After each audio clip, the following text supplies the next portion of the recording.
Hello, friends of ARCC. Thank you so much again for stopping by and joining us on the fifth episode of season two of the ARC series.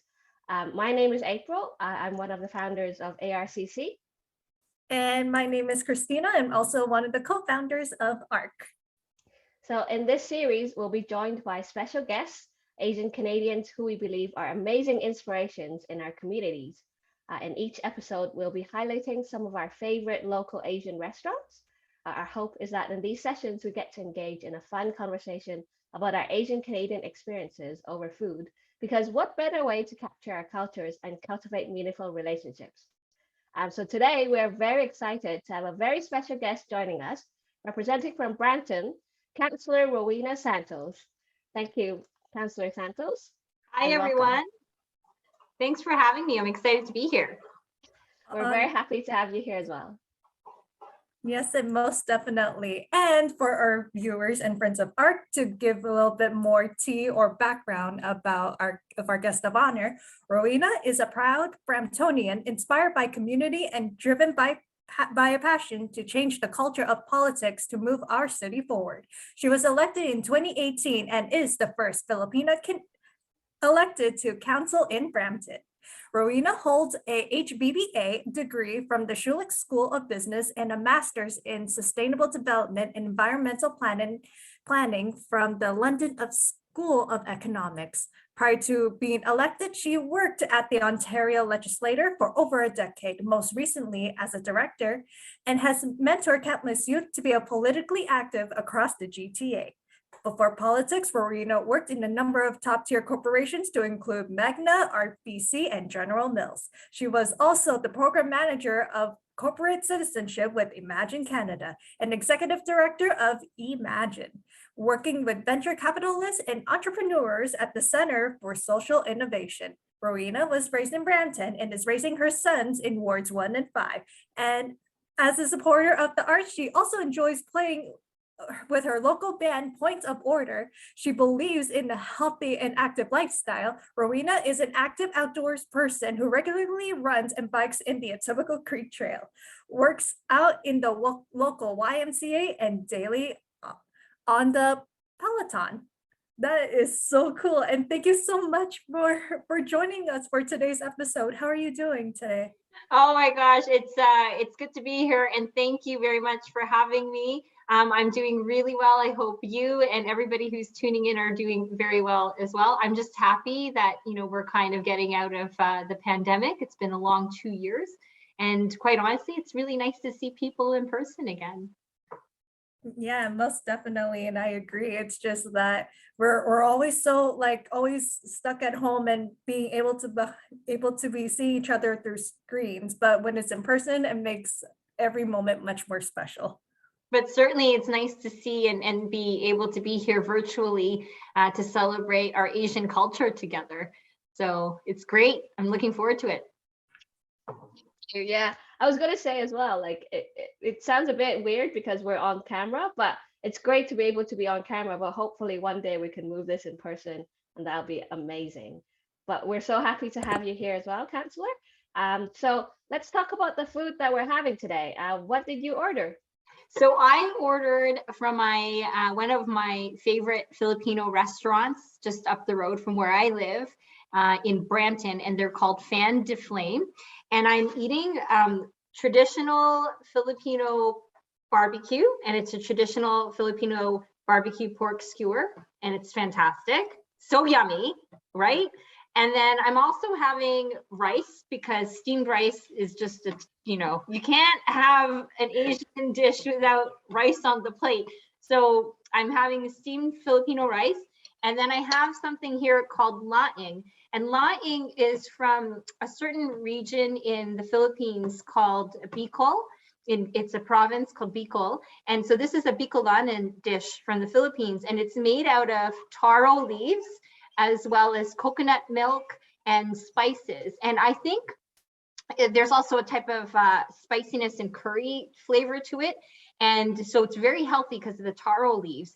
But also there was an influence in here, and you could taste it when I eat it. It's one of my favorite dishes, but you could taste an influence from the Thai culture in this particular dish.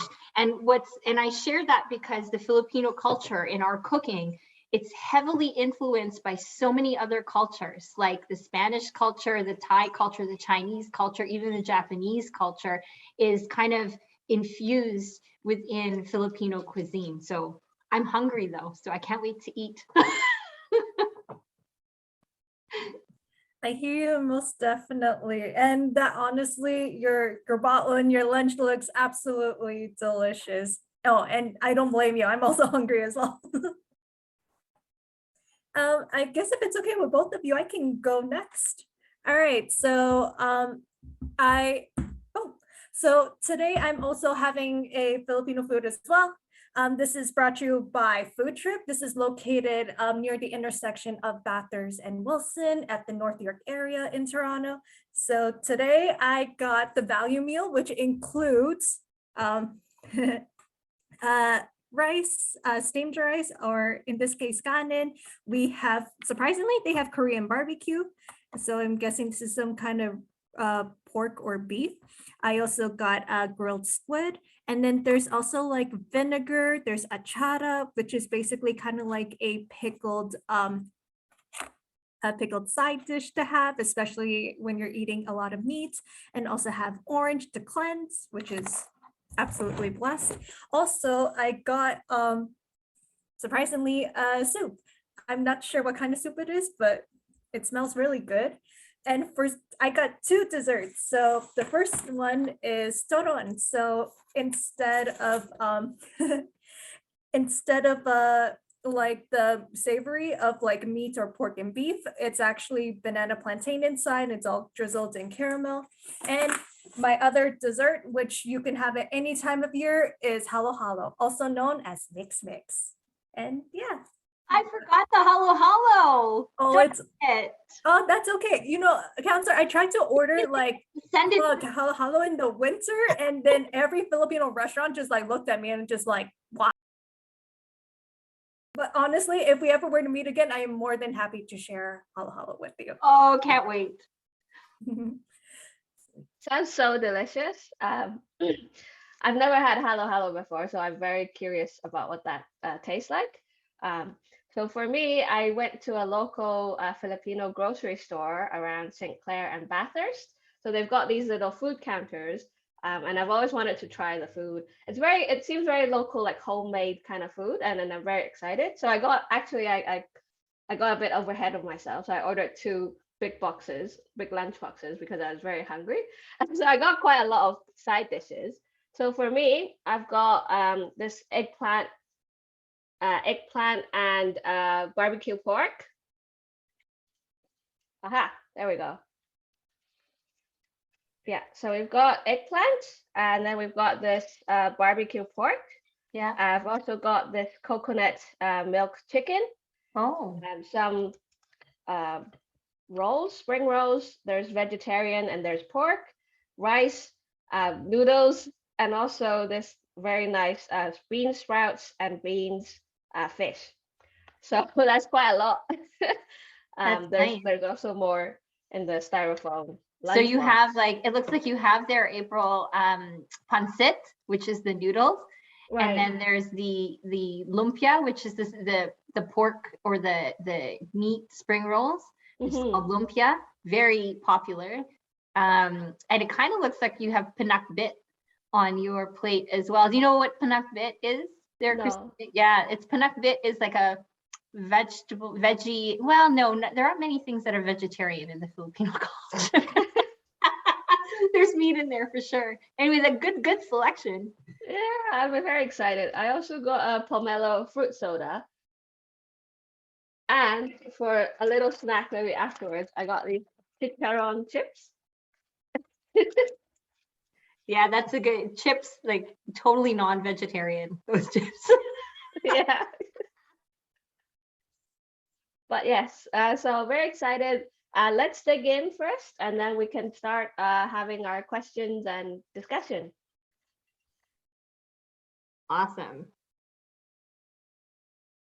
I love that we've all chosen Filipino food for today.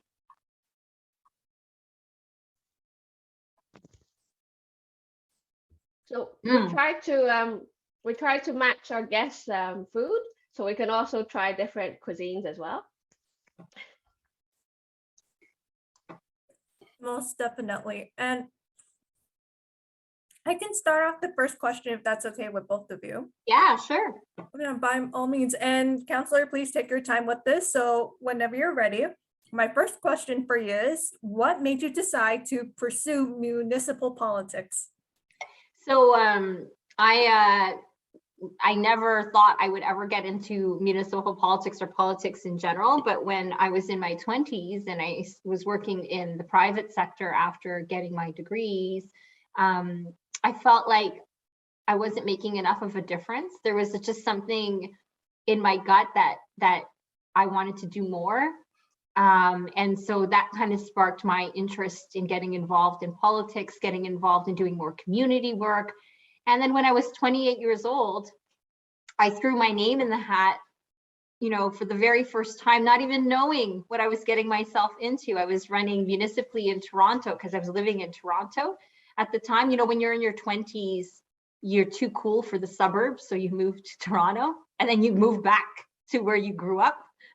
So that's what happened to me. So when I was in my 20s at 28, I ran in Toronto. It was my first time running. And there were 14 people in the race, and I came in second place. And to me, after that point, it was kind of no turning back. And I was hired as an executive assistant at Queen's Park. And then I just, from there in 2006 onward, was really heavily immersed into Queen's Park provincial politics, municipal politics, federal politics.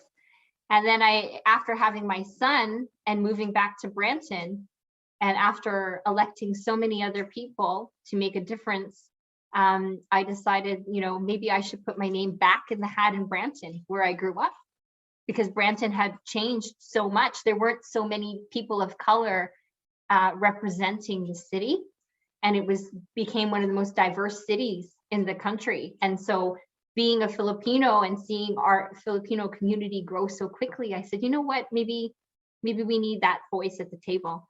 And so I ran in 2018 and won. Again, 14 candidates in the race, different area in the GTA, and I managed to win that election. So that's the story of what happened with me getting involved in politics anyway. That is totally amazing. And thank you for sharing. I didn't know that you were living in Toronto at the time and you were running to become one of our next counselors. Mhm. Honestly, I think Toronto kind of low-key missed out. I'm not gonna lie about that. Things happen for a reason, I suppose. Yeah, that's true. You're not wrong about that.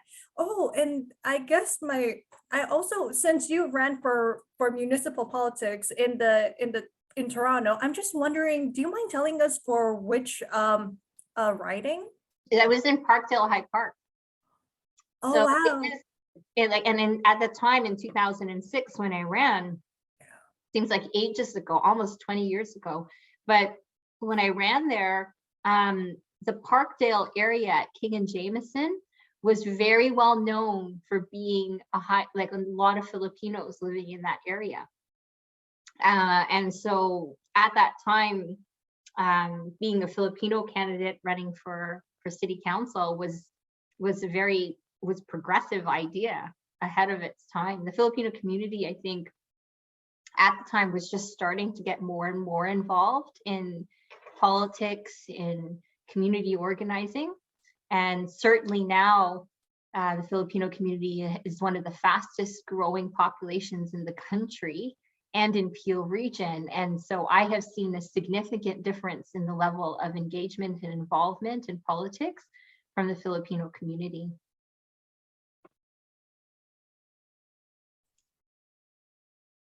Yeah, that's very inspiring. And yeah, I was quite surprised to see such a great amount of more like diverse people running for politics these days, as well. So for this summer, last summer, the summer past, my friend and I actually uh, we supported a Filipino candidate running for the federal election. And at that time, I was like, oh my God, that's really cool. And that's very inspiring, because you rarely see a lot of East Asians, especially East Asians, running for politics, because it's not a very common career, and it's not a very revered career to have because of all Mm. the sort of negative connotations with it. So I was very Yeah. pleased to find someone who's running, and someone who's like whose policies that I support as well. So we helped him run, but obviously he didn't get it, which is a shame. But I still think that it's a great experience, and it helps other East Asians to come out and be like, hey, you can do it as well. Even if you don't win, it's fine. Because Oh, I yeah. think sometimes, sorry, go on.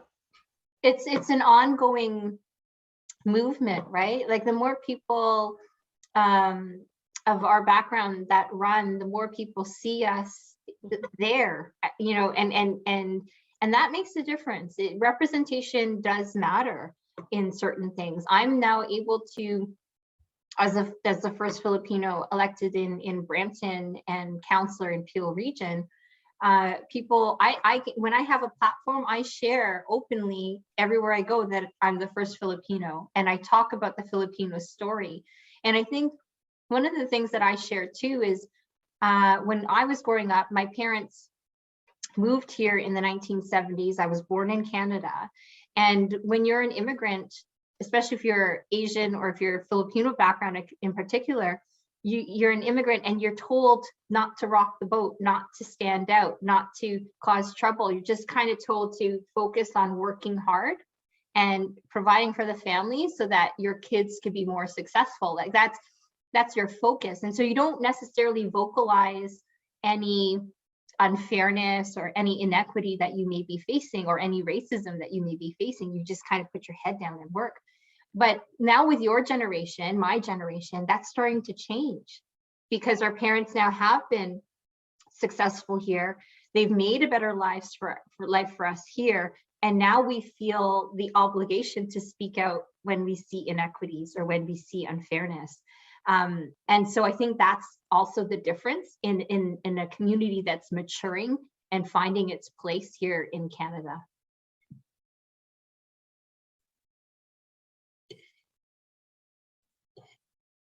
Yes, for sure. I totally agree that representation is so important. And that's why we established this organization as well, just to promote ourselves a little bit. I But love it. yes, Great. thank you.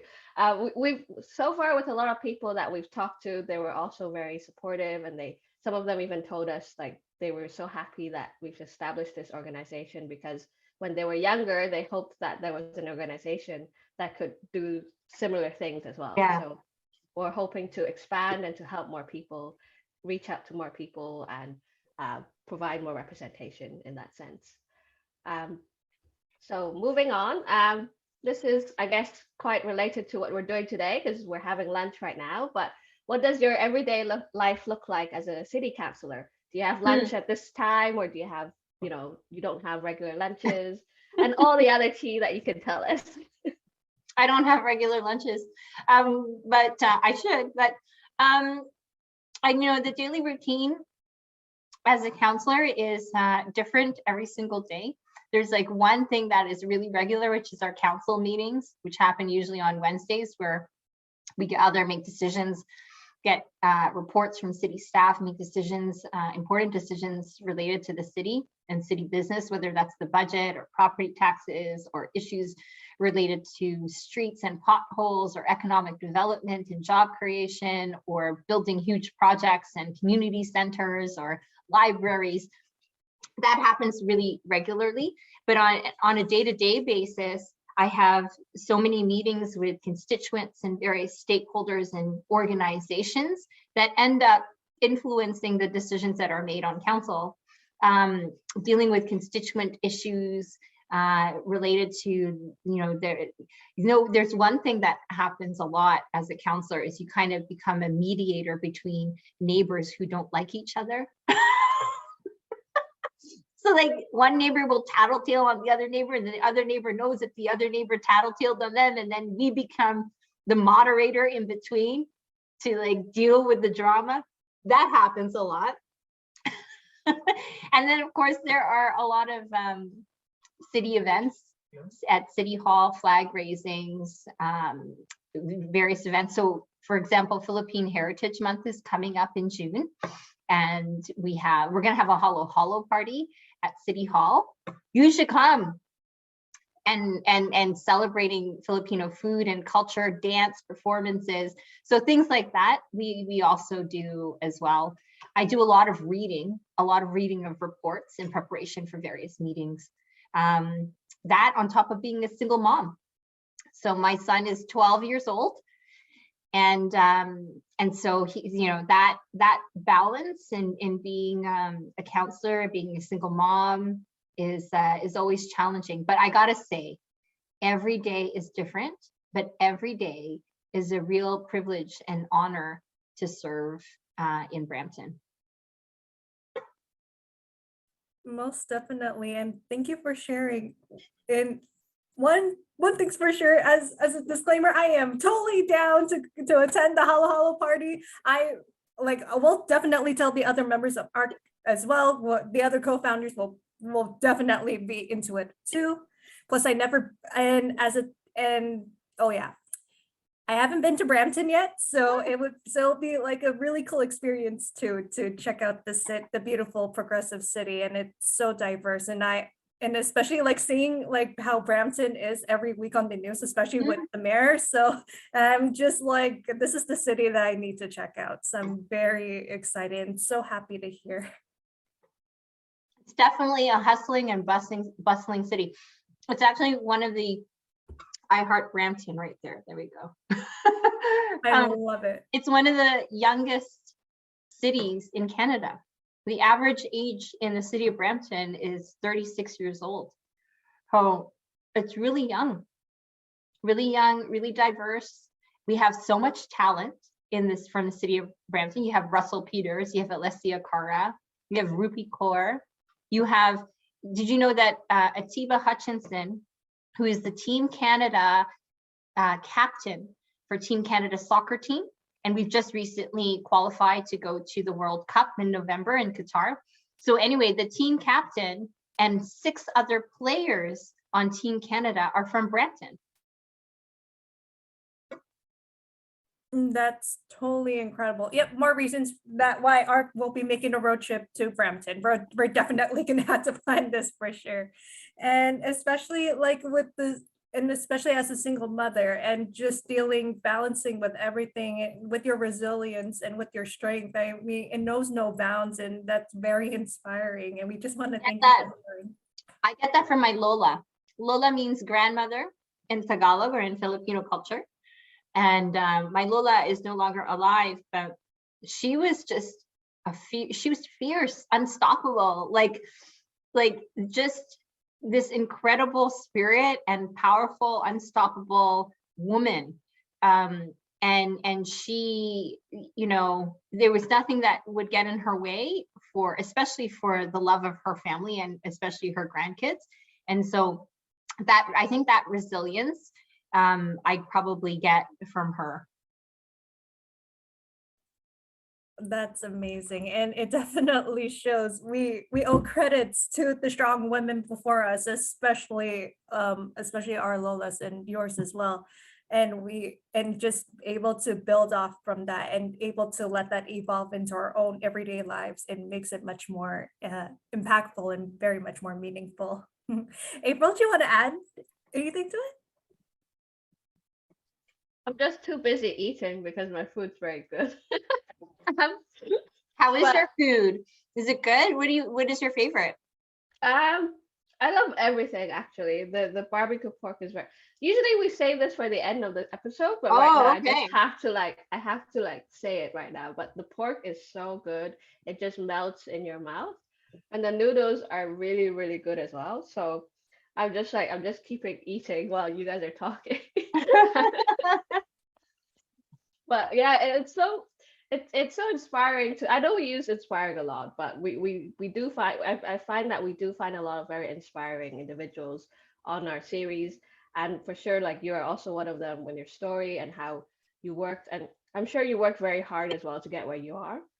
And I think it really helps us and our viewers hopefully to realize our potential and that we can do great things as well. So yes, thank you for that. Yeah, I hope there's other like people who would follow your footsteps or even like create their own path as well.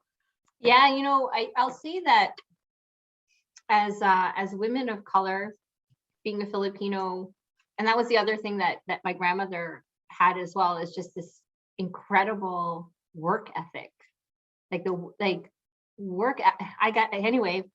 But as a woman of color, when you see the majority of the rooms that I walk into are still predominantly all white men, and it's very intimidating sometimes for me, like even though I've become kind of used to it and desensitized to it, sometimes it's, you walk in and I'm like, whoa, I'm really like the only woman of color in this room. And what I've learned in my experience in the different professions or different jobs that I've held is that as a woman of color, I work 2 to 3 times harder. I wake up earlier, I go to bed later, and sometimes only get half the credit. But for me, it doesn't matter. Like my grandmother, it's like, that's okay, because in order for us to cause change, in order for us to change the status quo, people like us, that's what we have to do. That's kind of our responsibility. I look at, yeah, okay, some meetings I walk into are still predominantly white men, and I'm the only woman of color there. But until I was there, or until a handful of us were there were no women of color. And so the people before us, my grandmother, your grandmother, your mom, were able to create that path. And so now it's our responsibility to move that needle even more, so that we aren't, so that there are more women of color, more people of color around the table. Yeah, and that actually leads on to my next question, which you're more than free to add on a little bit to it. I was about to ask, in what ways has your culture, in this case, our Filipino culture, has shaped you as a person? Yeah, it's that work ethic, that drive, that passion. I would say that also in my family, everyone is always smiling and happy and will be graceful through adversity and challenges. Like there isn't really anything, I hang out with titas and titos from the Filipino Seniors Club, hung out with them on Sunday, Easter Sunday, for brunch recently. And that there's just this energy of perseverance, persevere, keep going. That's the Filipino culture. And for me, that there, that has really helped me as a counselor, because I gotta tell you, sometimes it's really hard being the only woman of color in the room, being Filipino. It's really difficult. The status quo was very powerful. And so using that perseverance, work ethic, smiling, being graceful through it all has really helped. The other thing that's also helpful, this is a kind of Filipino thing as well, is this love for singing and dancing. Like, I'm a Filipino counselor. There is no way that I'm gonna hide the fact that I love karaoke, and I will sing when I get a microphone, and I'll play the guitar any opportunity that I possibly can have. There's just no way. And so we started a band called Point of Order. And this band is just one of my outlets to give myself a mental break from work, but also to be Filipino. Like I still go to karaoke nights on Friday nights at Kingdom's Irish Pub in Brampton. And the mayor of Brampton jokes, he's like, okay, there's a microphone, watch out, Councillor Santos is gonna sing now. Just such a Filipino thing. Very much so, yeah. And oh my God, that is so funny with the mayor just like cueing you in, and just kind of like a disclaimer, like it's karaoke night.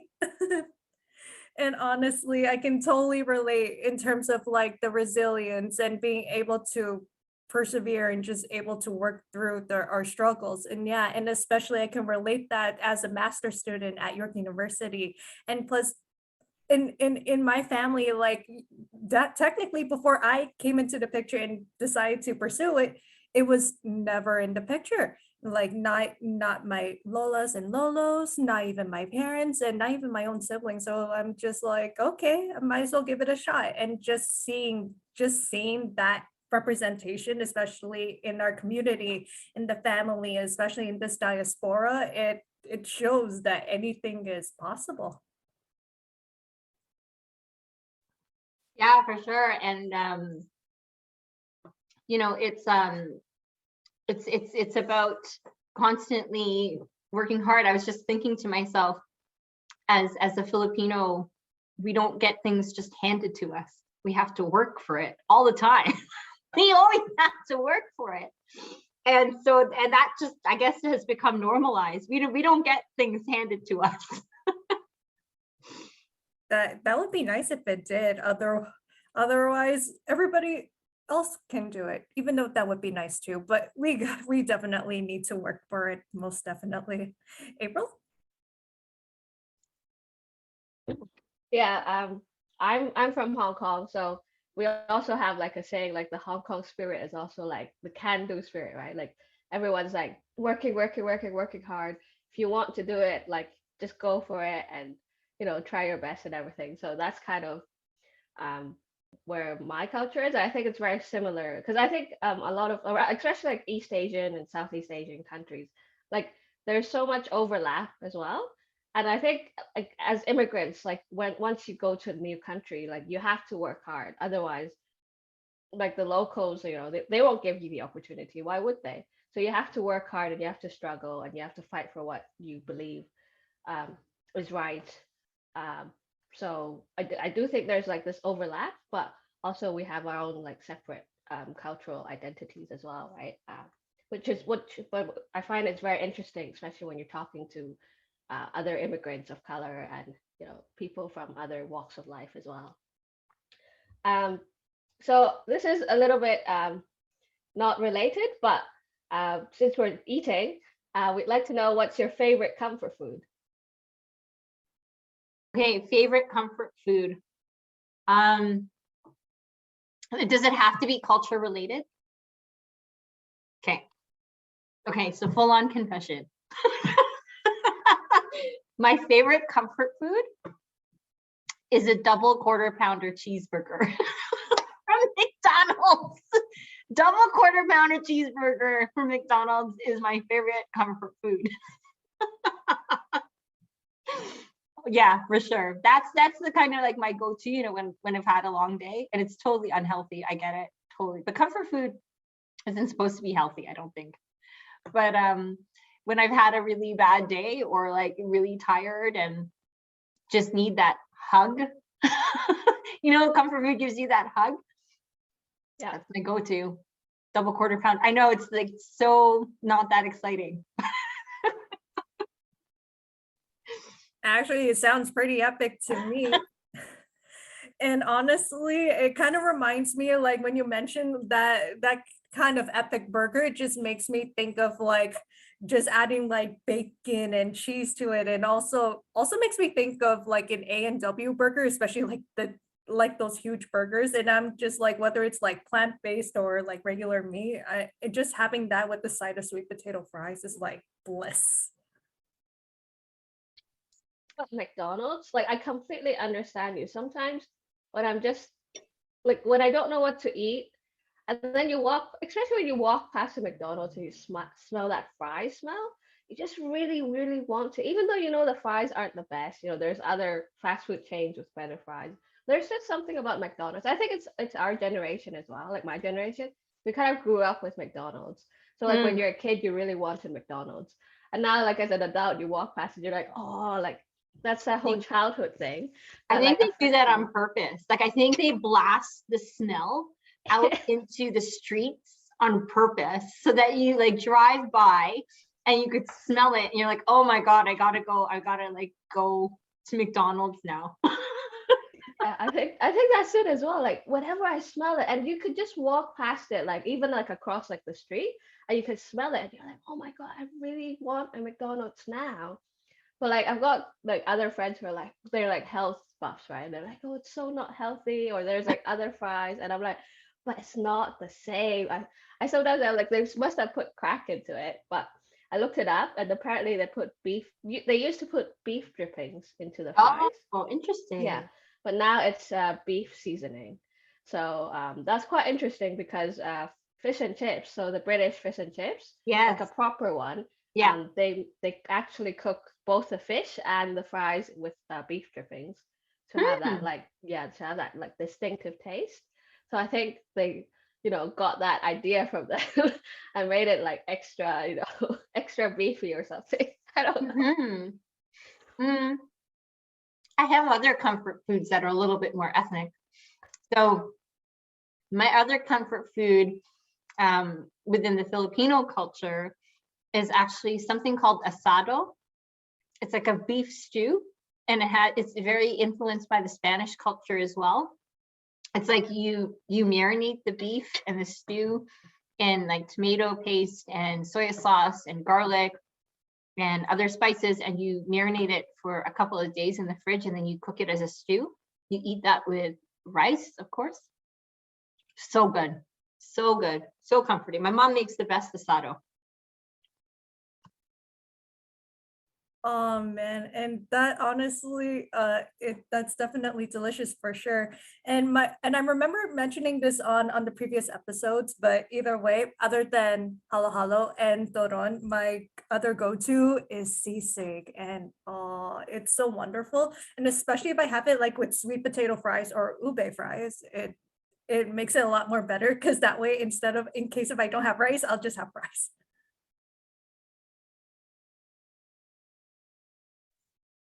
My ethnic comfort food would be, I think it would be congee. Like sometimes it's very weird because it's like this rice porridge.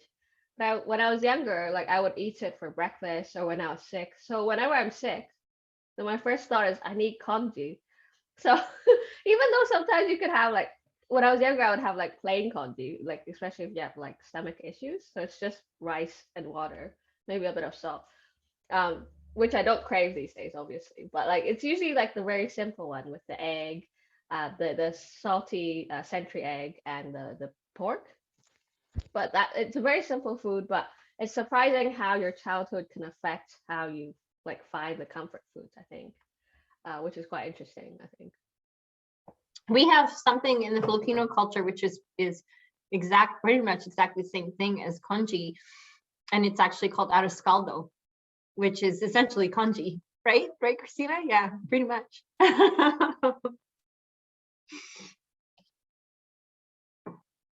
Yeah, and most definitely. And just like how you mentioned in the beginning, how the Filipino culture is basically like consistive of like like a fusion of all these cultures, and just being able to evolve and make it our own really makes sense. And hell, it's really delicious too. So who can argue?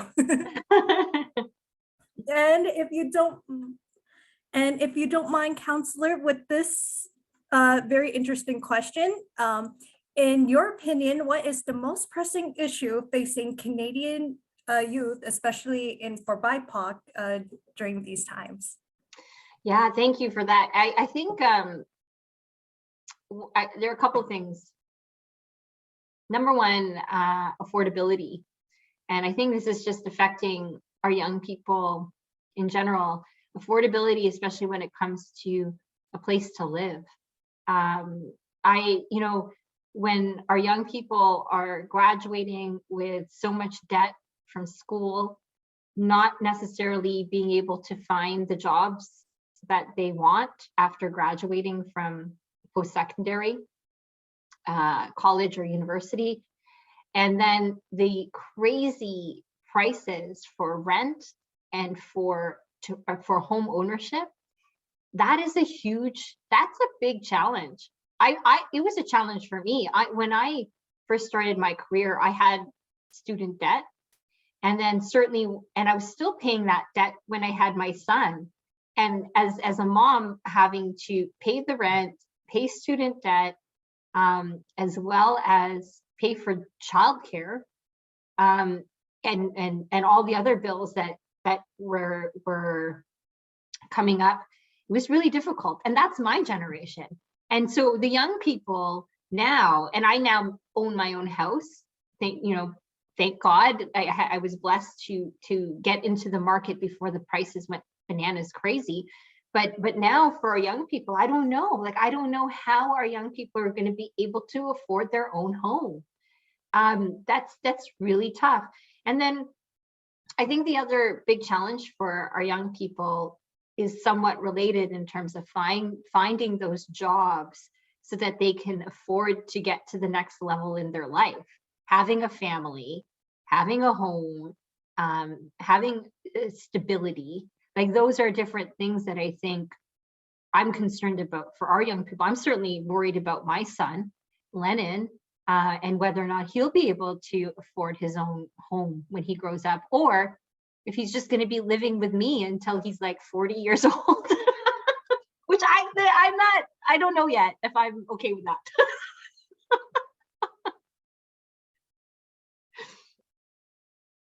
Yeah, and thank you for sharing. Oh man, with affordability, it definitely hits close so to home with us. And April, definitely jump in whenever you can. And especially with affordability, like whether it's in Peel or even here in Toronto, it really is unfortunate, and it's really heartbreaking too, that knowing that that for our generation, we may not ever to have that kind of opportunity to own a home, let alone like even like a condo or even like a townhouse. That's been at least like somewhat a bare minimum to me. And plus, especially with the affordability and like with especially dealing with our health, with our medication and that too. And as an MS fighter, I've been dealing with that for 6 years now as of this year. And my main concern is affordability to ensure that my medications are covered, because they cost like tens of thousands of dollars, and it's a lot more than what my family and I can even afford. And even as a master's student, that's going to take like 4 times more of what my fellowship can even cover. So yeah, it's also a lot. And also it's also inequitable too, because technically with Canada, we're supposed to have all of these things that brings immigrants, and especially child immigrants like us, to this country, and supposed to be like a land of opportunity, when really it's not unaffordable.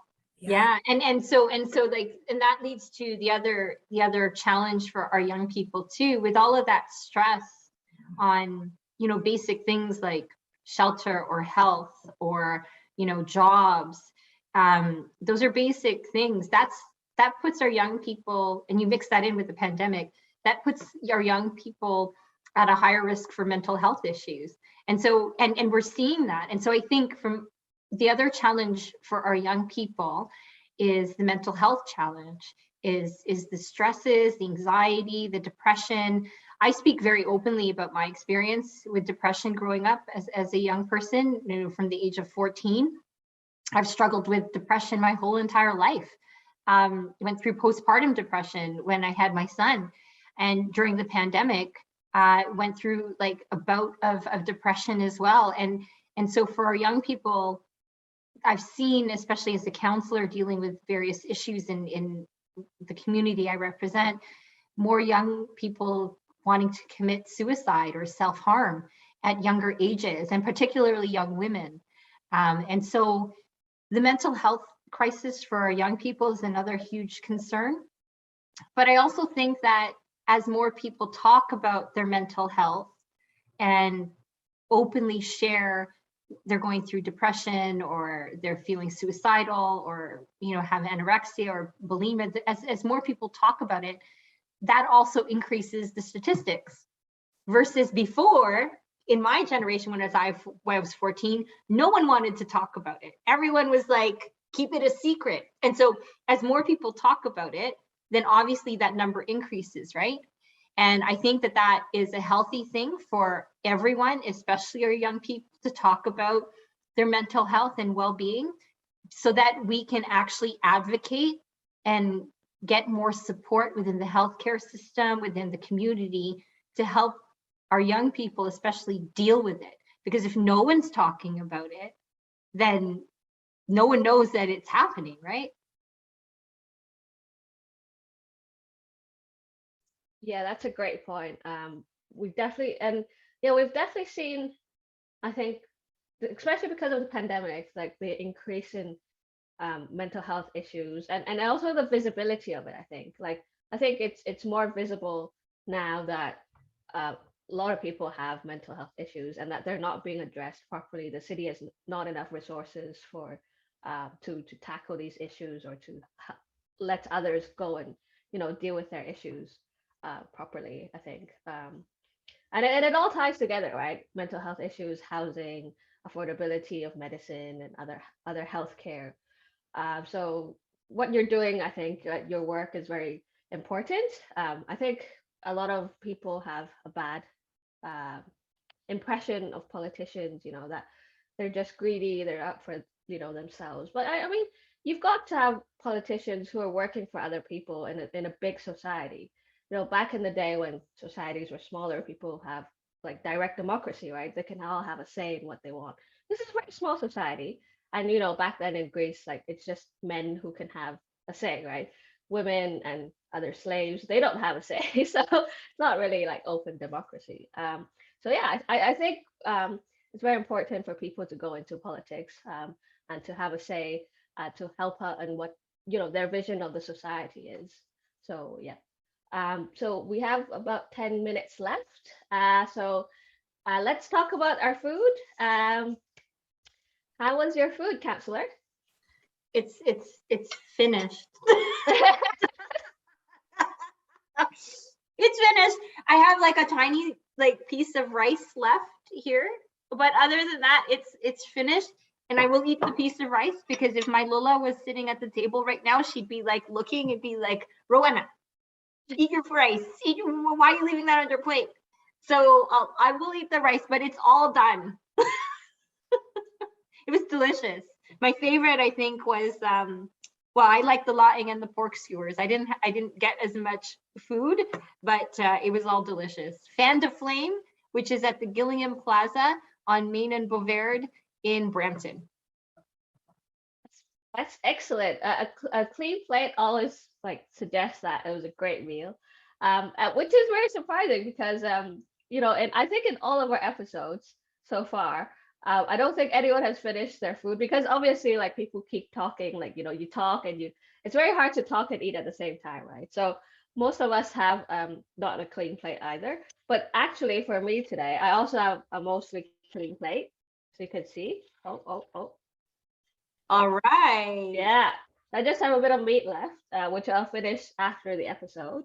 But yeah, like I said, I think it's very surprising because I just kept eating. I was like, this food is so good, and it's quite surprising because it came from a little small grocery store, which you wouldn't even like think that they would have hot food because outside it looks just like a grocery store with Filipino products. So I was quite surprised. I'm very pleasantly pleased. It's called Baon, BA and then -ON, Sinclair and Bathurst. So it's very good. Really out of my expectations.